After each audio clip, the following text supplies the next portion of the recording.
Before the Congo Kingdom was formed, the people of Central Africa lived in small villages and clans. They spoke Bantu languages and farmed crops like millet and yams. They also fished in the rivers and hunted in the forests.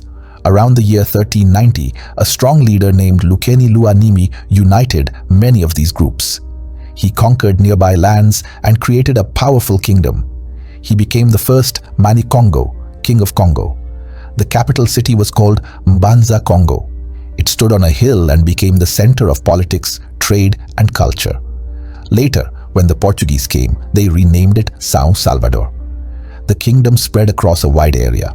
At its height, the Kongo Kingdom covered parts of today's northern Angola, Western Democratic Republic of Congo, and Gabon. The Kongo Kingdom was well governed. The king ruled from Mbanza Congo, but he was supported by provincial rulers. The land was divided into 6 main provinces: Mpemba, Mbata, Nsundi, Mopangu, Soyo, and Mbamba. Each province had its own local chief, but all chiefs paid loyalty to the Mani Kongo. The people grew crops such as millet, bananas, beans, and cassava, which was introduced later. They raised chickens, goats, and pigs. Salt, cloth, and copper were produced locally and traded widely. Congo became a hub of trade. Goods like ivory, leopard skins, copper, and palm oil were exchanged with neighbors. Even before Europeans arrived, Congo was already connected to distant regions through African trade networks. In 1483, Portuguese explorers led by Diogo Cao sailed up the Congo River. This was the first time Europeans made direct contact with the Congo people. The Mani Kongo welcomed them, curious about their goods and knowledge. At first, the relationship was peaceful. The Portuguese brought items like cloth, wine, beads, mirrors, and guns, while the Congo gave them ivory, copper, and slaves captured in wars. In 1491, the Mani Kongo Nzinga Anku converted to Christianity and took the name João I. His son, Afonso I, Nzinga Mbemba, later ruled from 1509 to 1542 and was one of the most famous kings in Congo's history. King Afonso I was a devoted Christian. He worked closely with Portuguese priests and missionaries. Under him, churches and schools were built in Mbanza Congo. The capital grew into a city with stone houses and European-style buildings. Nobles learned to read and write in Portuguese and Latin. Afonso I dreamed of making Congo a strong Christian kingdom. He even sent young men to study in Portugal, some of whom became priests. But this friendship also had dangers. The Portuguese wanted slaves for their plantations in Brazil. While Afonso tried to control the trade, some Congo nobles became greedy and sold captives for European goods. Afonso wrote many letters to the King of Portugal, begging him to stop Portuguese merchants from stealing people. In one letter, he complained that our country is being completely depopulated. Sadly, his cries for help were mostly ignored. The Atlantic slave trade became the greatest curse of the Congo Kingdom. Portuguese traders wanted thousands of enslaved Africans every year. Local wars and raids increased as rival chiefs captured people to sell. Families were torn apart, and whole villages were destroyed. Though Afonso tried to resist, later kings of Congo often became deeply involved in the trade to maintain power.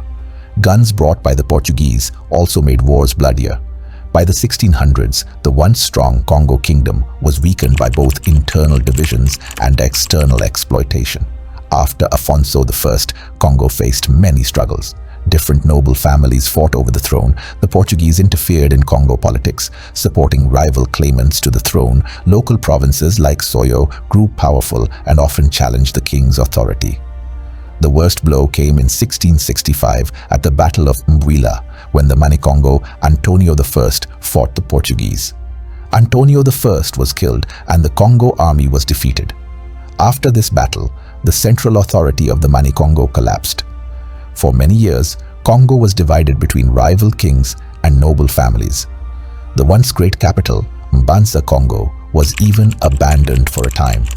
Even though the kingdom was weak, the Mani Kongo still held symbolic power. The capital was later reoccupied, and Christianity continued to play a role in Congo society. In the 1700s and 1800s, the slave trade continued to harm the people.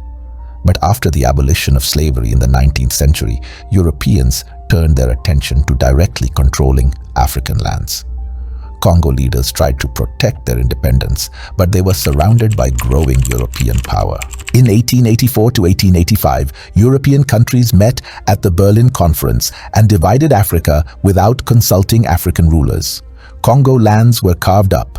Portugal claimed Angola, Belgium took the Congo Free State under King Leopold II, and France took French Congo. The Mani-Congo remained in name, but he lost all real power. By 1914, the last king was fully removed from authority under Portuguese rule. The once mighty Kongo Kingdom had come to an end. The Kongo Kingdom lasted for over 500 years. It began as a united and powerful African empire with a rich culture and strong trade. Under kings like Afonso I, it was known worldwide and even built early ties with Europe. But the kingdom was slowly destroyed by the slave trade, internal wars, and European colonialism. Today, the legacy of the Congo lives on in the traditions of Central Africa and in the descendants of enslaved Congo people across the world, in Brazil, the Caribbean, and the Americas. The story of Congo is both one of greatness and tragedy, a reminder of Africa's strength before colonialism and the deep wounds left by the slave trade.